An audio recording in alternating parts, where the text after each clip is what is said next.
How you think is the most important thing about you.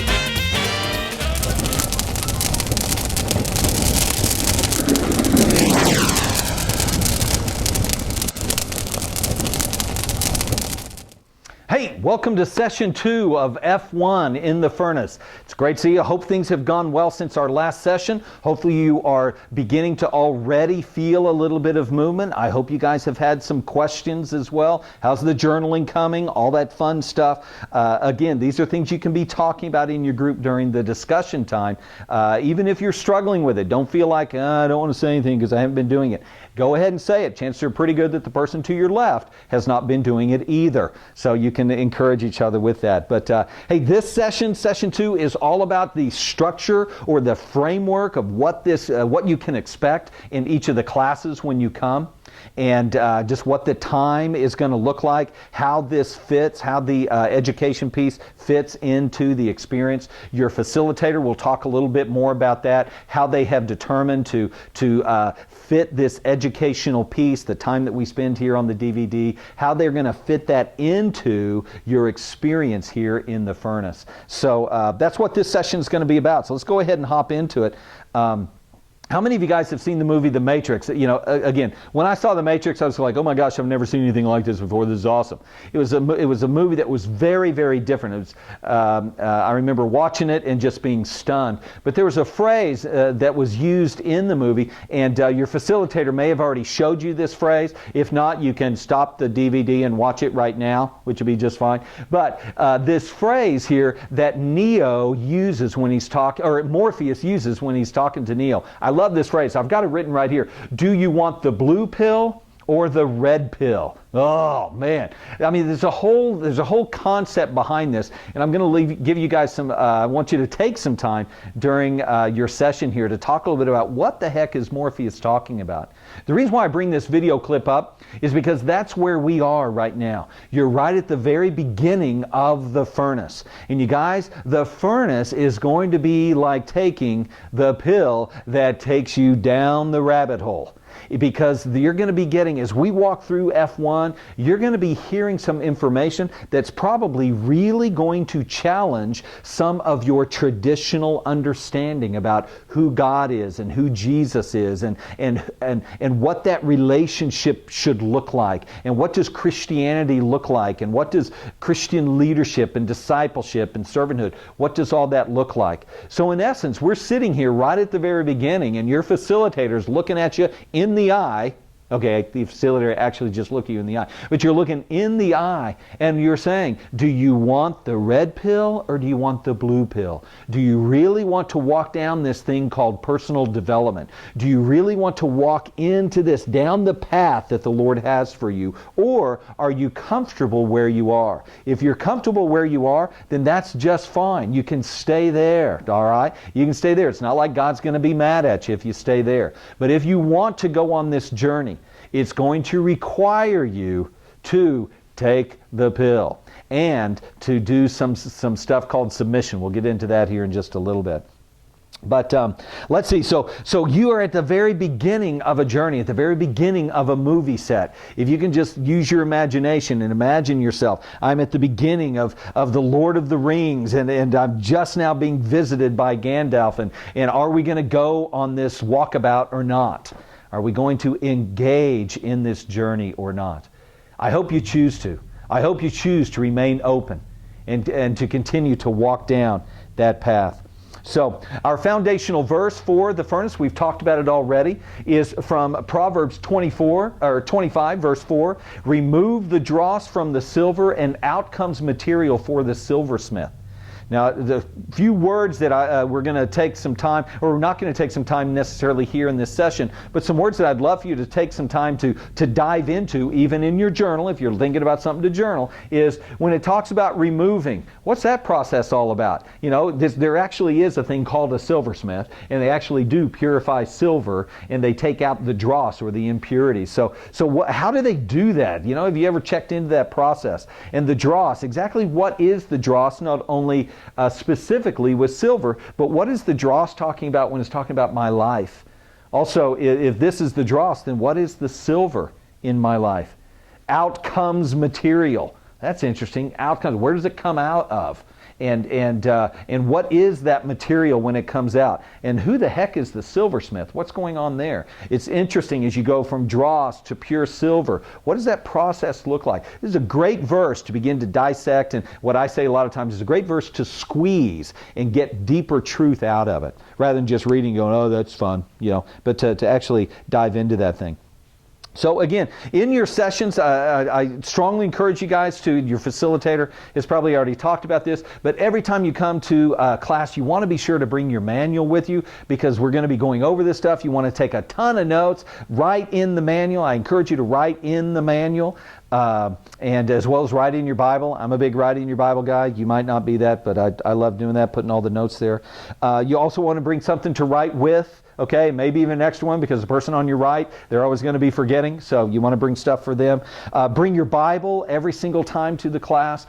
Do the best you can about getting here on time and not straggling in late.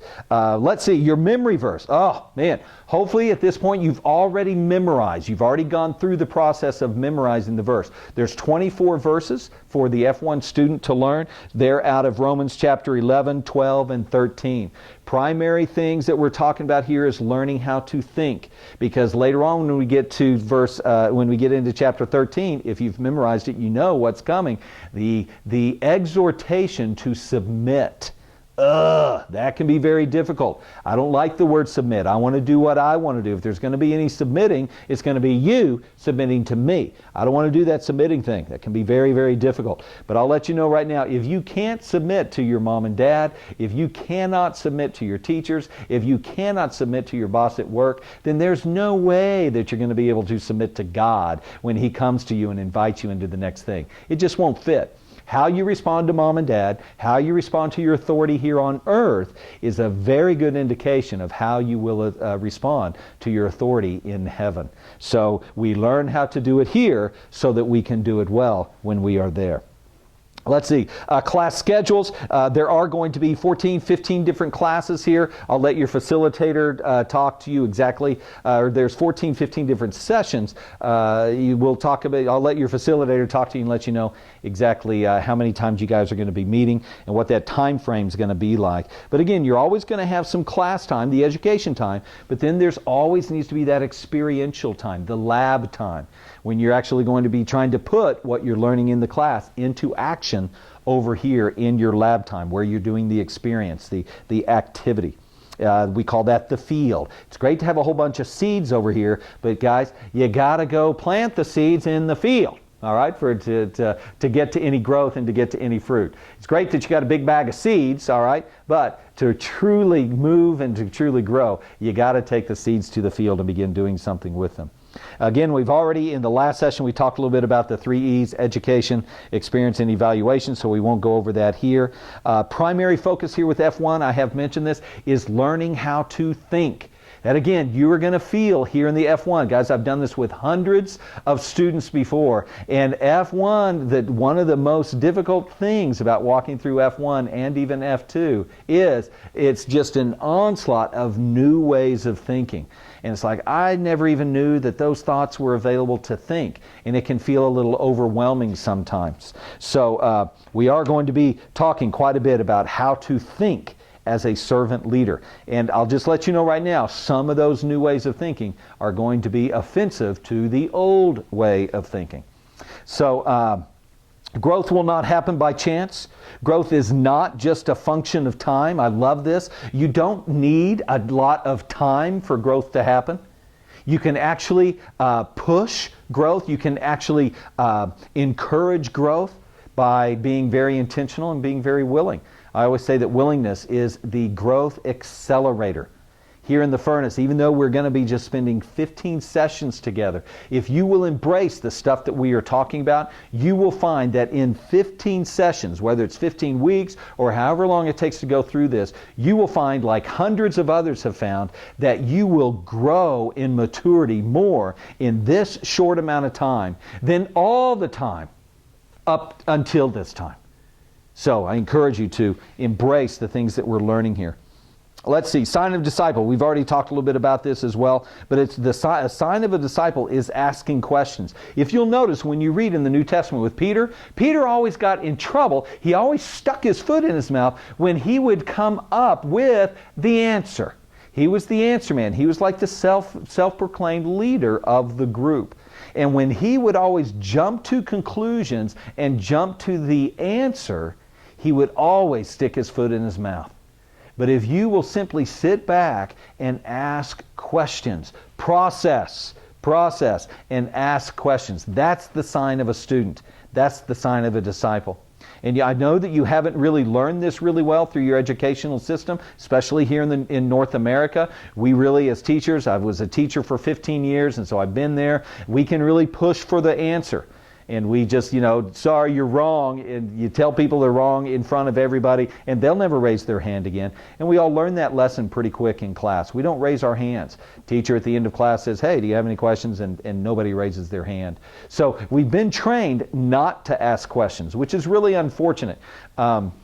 And I was a science teacher, and so I'm teaching some deep science concept with a bunch of weird words and all that kind of stuff. And also, I'll say, so, any questions? And nobody raises their hand. I know exactly what's going on inside of their head. I'll just learn it later all by myself. I'll just read the chapter and teach myself later. You guys, I'm sure you have probably found you probably stink as a teacher. Unless you're a great memorizer, you can really stink as a teacher. All of a sudden, you're at home, it's late at night, you got the test on the next day, you're feeling the pressure, you're reading the book, trying to teach yourself this information, and it's confusing. I don't get it, and it can be really difficult. So allow yourself to be a student and ask questions. Try to process as the information is coming.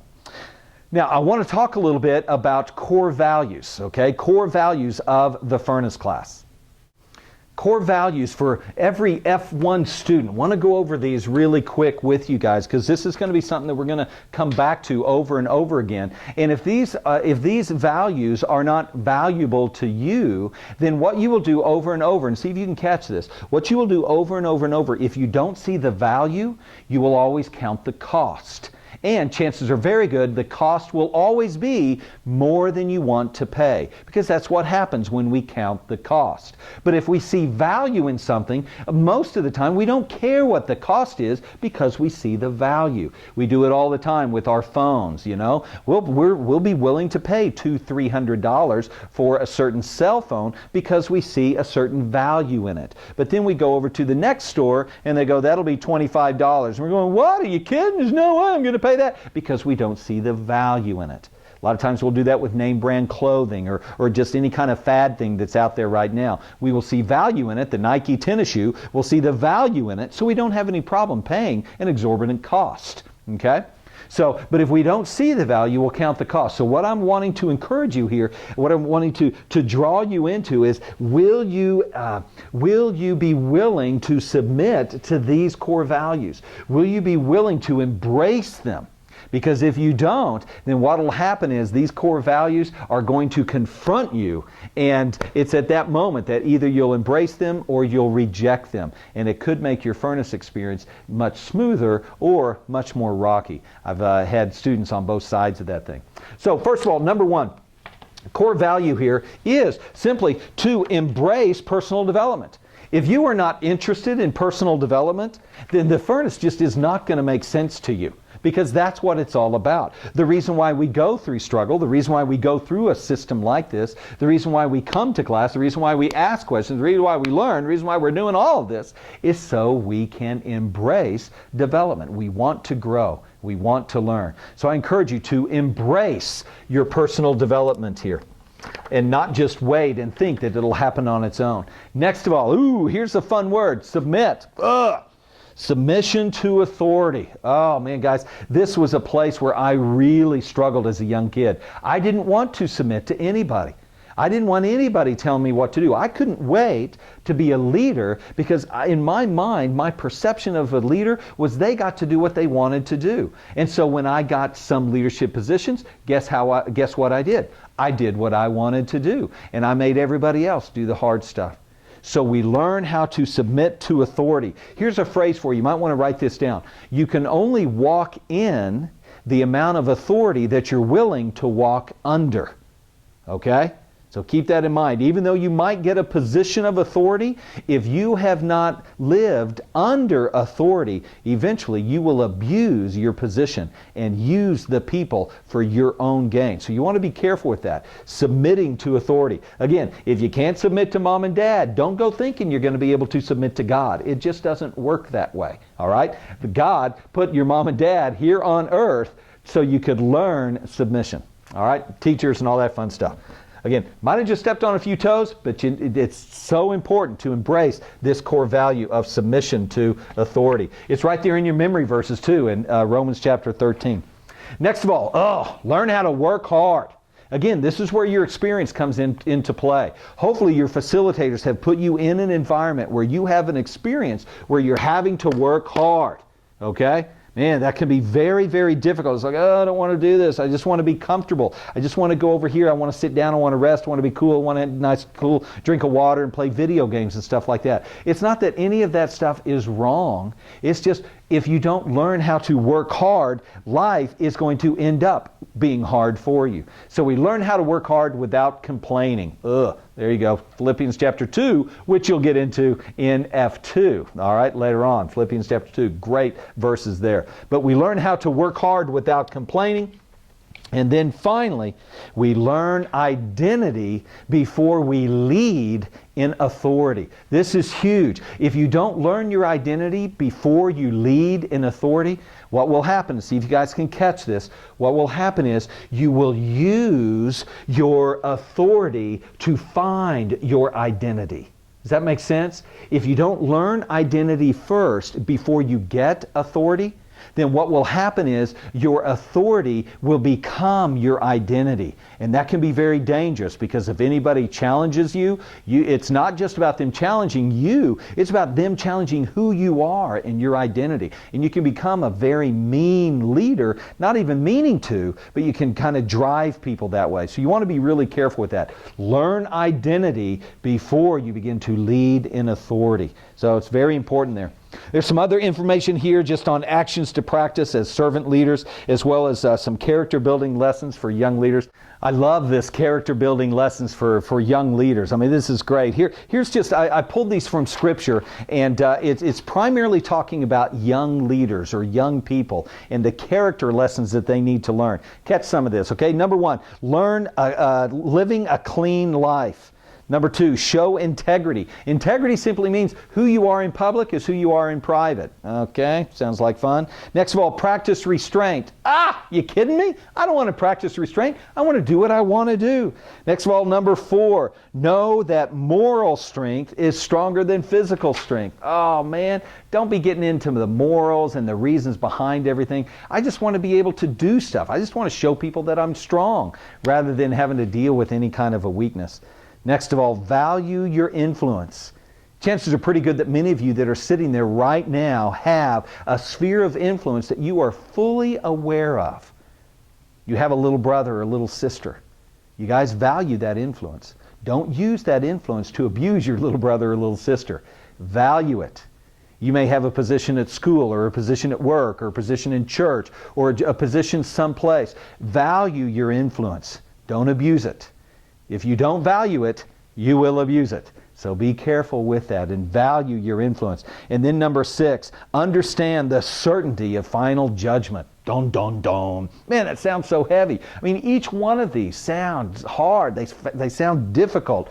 I don't want to practice restraint. I don't want to submit to authority. I don't want to have to think about my influence. I just want my little brother to shut up type of thing, you know?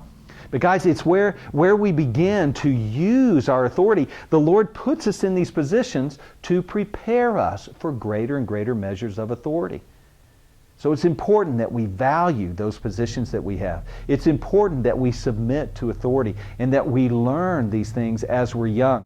And if it's difficult for you, don't think that difficult is bad. Difficult is good. Okay? Difficult is a good thing. That was probably one of my primary things in life is I thought that struggles were a negative thing. Struggles to me, they represented a weakness. I did not want to come across as being weak to anybody, so I didn't ever want to struggle. but struggles are good. Romans chapter 5 talks about how suffering or struggles produce perseverance. Perseverance produces character. Character produces hope, and hope does not disappoint. So if you are looking for strong character, if you are looking and praying, Lord, help me be a man of character or a woman of character, then I can guarantee what the Lord's going to do is He is going to invite you to struggle. It's kind of like praying for patience. What's the first thing that's going to happen? The Lord's going to reveal to you where you are weak in the area of patience. So you will ask Him questions and begin to grow. It's a wonderful thing. Again, as we walk through F1 here, through each of these sessions, one of the primary things that we're trying to do is helping you discover what you don't know. So a question for you. How do you discover what you don't know? If you don't know that you don't know it, how do you ever discover that you don't know it? And how do you ever get to a point to know what you don't know so you can know it? How does that whole process work? The answer is you begin asking questions. If you don't know what you don't know, then what you do is you get your hand in the air and you begin talking to your mentor, you begin talking to the facilitator, you begin to talk to your parents, you begin to talk to your pastors, you begin to talk to your authority, those that are over you, and you say, I need help, I need to learn, I need to know what I don't know. It's exactly what Morpheus did with Neo. It's exactly what Luke Skywalker did with Yoda. You know, it's exactly what Kung Fu Panda did with that little tiny furry thing. Not sure what it was, but it's that same idea. They got their hand in the air and they said, you know, I don't know. Will you help me with this? Will you teach me? So I encourage you to do that, to discover the things that you don't know. There's several different examples of furnaces in the Bible and how people embraced the struggle so that they could grow out of it. Remember talking about the process events that we go through as we expand into a greater and greater measure of capacity. Examples, I've put a few here in your notes. Adam and Eve, boundaries in the garden. Boundaries, furnace, you know. Have you ever felt like that? We're going to get into that here in a session before too long. Abraham, his promise for a son was a real furnace for him. Joseph in the pit, as we've already talked about, was a real furnace for him. David in the cave of Adullam was a furnace for him. Jesus in the desert, Jesus on the cross, those were furnaces for him. Peter's denial was a furnace. Remember, the furnace, it removes dross. But the question is, I mean, these are all great stories, but the question is, what is your furnace? Have you become willing? Have you become humble enough yet in your life to embrace the furnace? Or have you been more like me so far in your life when I was younger, resisting struggle, resisting difficulty? Because I just didn't think of it right. I had a wrong perception of what struggle was all about, and it caused me to resist it and push it away. And I began to do everything I could to avoid it and to set up all my scenarios and all of my relationships to avoid struggle. If you would have been a friend of mine when I was young, if you'd have broken through that and brought struggle to me, I would have blamed you, I would have been sarcastic, I probably would have called you names, and I would have moved away from you and hurt your feelings because I didn't like struggle, because struggle meant weakness. I hated that. So, the purpose of the furnace is to create material for the silversmith, to create leaders, to create servant leaders, to create humans that can move about on the earth and bring heaven to earth, to walk around as kingdom thinkers. How the furnace works, as we've already talked about, it removes dross. What we want to do, and what you're going to be discovering more and more is, and you've heard this phrase before, in the box thinking, you know?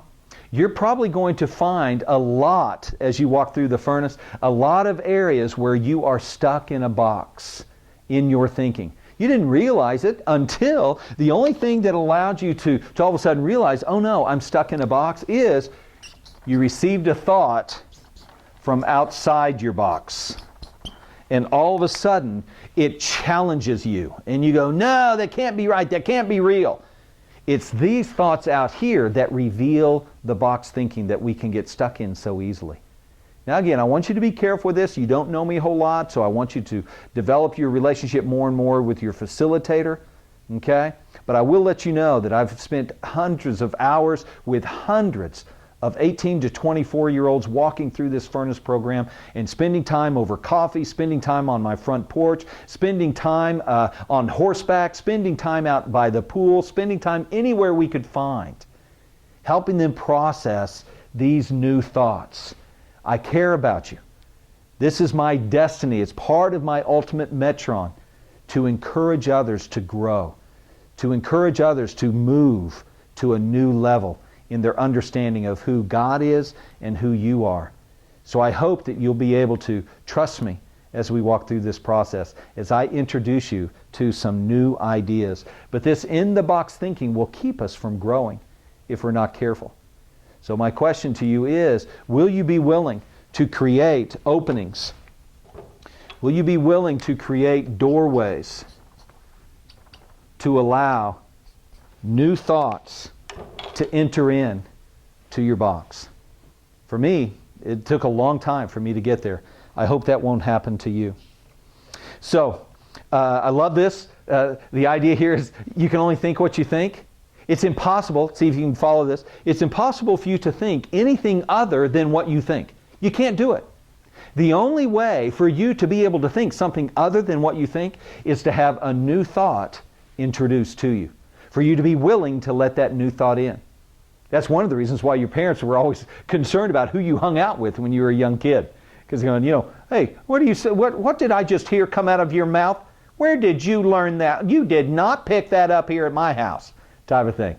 Evidently, we picked it up someplace else. A person, the TV, a movie, a book, an influential friend, or something like that. Guys, we can only think what we think. So when we come to the Lord and we want to have a greater and an increased measure of love for Him, we can only love God to the measure. See if you can follow this here. We can only love God to the measure that we understand that He loves us. That's the measure of my box. And if I'm in this box and I'm only able to understand that He loves me a little bit, then even though I really, really, really, really want to show Him that I love Him, I can only do it to the degree that I understand that He loves me. You see, it's not that I love Him, it's that He loved me first. So I can only love out of the revelation that I am loved. Again, new thought for you there, maybe. See how that fits. So, I'm going to spend some time, this little tennis ball activity. You might have already done it, but if not, you're going to do it right now. So ready? Go. Go do it. But I love the idea with the tennis balls. I love that idea. So hopefully you guys will enjoy that. Also with the balloon and the balloon keep-up activity, again, will you be willing? Will you be willing to submit to one idea? It will go so much smoother if you can submit to one idea rather than bringing in all of your own and everybody in the group. It can be very confusing and very difficult, and before you know it, things are falling all over the place. So, we prepare for new ideas that confront your thoughts on how things work. That's what this furnace, that's what F1 is going to introduce to you. Okay? The more you go, the more you'll find. Most people love it until it gets uncomfortable. And then they go, whoa, I'm out of here. I encourage you to press through. Press through, because that's where the learning happens. That's where the transactions go on. How does dross get removed? You turn up the heat. And that's what it looks like. That's what it looks like when these new ideas begin to confront. That's when the heat is getting turned up. How will you respond to when the heat gets turned up? Your journey begins just like many, many other stories that we love to read. Once upon a time. The rest is going to be up to you. How do you want your story to continue from here? Do you want the red pill or do you want the blue pill? Hey, I hope things have gone well here in this second session. Hopefully I've given you plenty of things to talk about during your conversation time, and I look forward to seeing you in session 3.